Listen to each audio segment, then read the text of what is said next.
seats alone there. We need a little help. Dr. David Roy is a lecturer in education at the University of Newcastle. He has the top 5 things you need to do while homeschooling the kids. And he joins us now. Dr. David Roy, thank you for coming to our rescue. No problems, Fee. Good to be here. Well, let's start with number 1. What's the first thing we need to do today to set up our homeschool? Well, not to panic. That's the biggest thing. For a lot of kids, they've been given work to bring home. There's stuff online. So just make sure you've got some resources. You've got paper, you've got pens. If you've got access to the internet and a device, then they can use that. And just let the kids know that today there'll be time when they're going to be doing schooling and there'll be time when there'll be family time as well. And just make it really clear that there should be a division between the two. So do we need to be teachers or not? Because I think there's this feeling like mums and dads and, funky uncles and aunties just have to step up to a teaching role now. Is that true or not?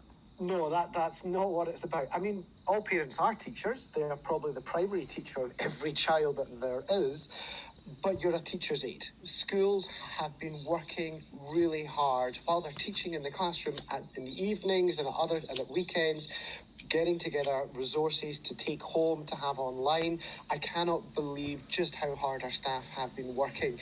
And so they're still the teacher, and all you're doing is being the teacher's aide. That is supporting the children undertaking work that teachers in schools have provided. That is on all the websites of the different departments or on the independent schools or in the Catholic schools. So you're there to be there when your child needs help. But your child's got to try and get on with the work themselves, and you've just got to try and encourage them to do that. There's going to be some teething problems, but it will find a rhythm in your household as you work out what you're doing. Okay, so your first step was to set up a learning space. Where do you think that should be? Because I was thinking, if we did it in the home office, for example, you could get confused by your own work. Oh, yeah. Yeah, and some people don't have that luxury of having a room to be an office. So have somewhere where the key resources are kept, but then let your children find a place that they feel comfortable to work in. That might be at a table at the dining table, taking over a corner of it, so we'll be having more TV dinners. Or it might be in their bedroom, lying on their bed or on the floor. Just try to be somewhere where they're not going to be too distracted by whatever else is going on in the house. And allow them to choose different areas. Some kids might want to go onto a trampoline if you've got land out the back or a garden with a trampoline. There's nowhere that isn't a suitable place to do homeschooling or for kids just to sit and do learning, even if it's just reading a book. So don't, again, stress about that. Let your kids find a place that they can focus in. Number 2, think about the tech that you need. What technology do we need to access? Well, ideally, if there's a laptop or a computer kids can access, that will really help them, because there's a lot of online resources, both from the school systems, but also from homeschooling and just on the web generally, and to allow them to write. If you don't have that, access to a phone so they can look at things. Even the television, there's lots of kind of useful things on TV. With our smart TVs, we can access YouTube to get also handy hints and Mr. WooTube and such like.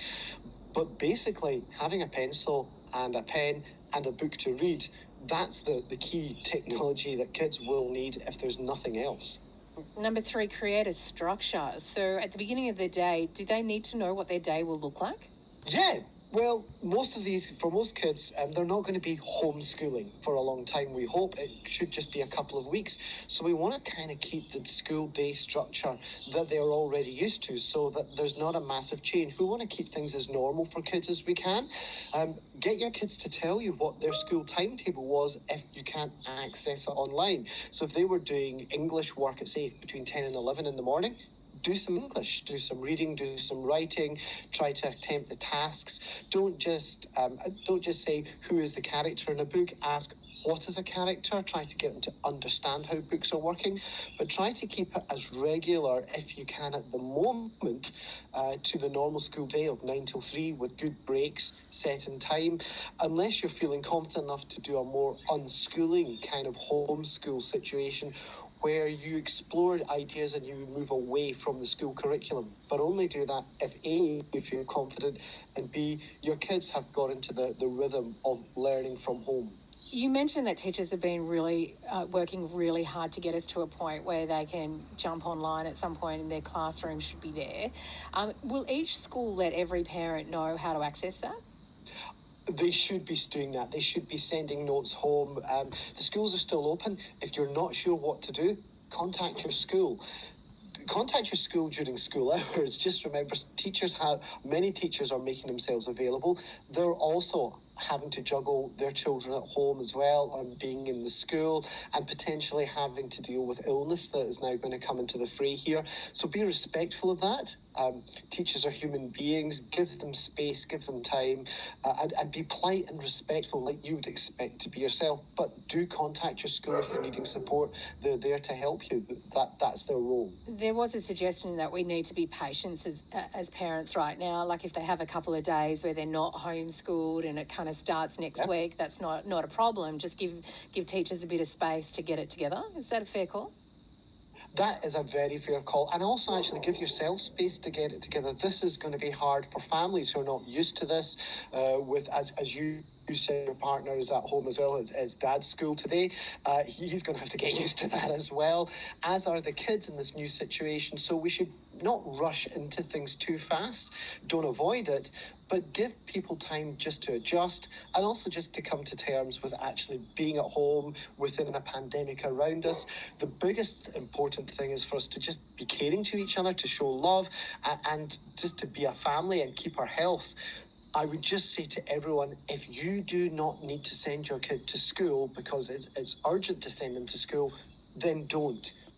Make the adjustment, make the sacrifice, stay at home, keep your distance from people, because we're kind of lagging 7 or 8 days to what's happening medically. So we know there's going to be more cases. Health is first. Education comes second. Dr. David Roy, lecturer in education at the University of Newcastle this morning. I'm just going to jump through number 4, which is get to know what your child should know. You should be able to do that by talking to your school and teachers. But number 5, be around to help, but don't get in the way. Yeah. Kids have to also take responsibility. I know with my kids as well that if I'm there, they'll just say, help me.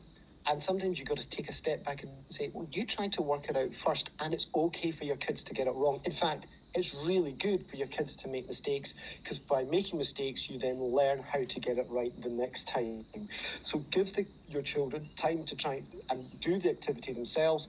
Only step in if they're struggling with it, because kids, when they realise that they're not going to be held-handed and wrapped in cotton wool, are really resilient and will really want to try to do well. Dr. David Roy, we have to end it there because it is news time. It's 9 o'clock.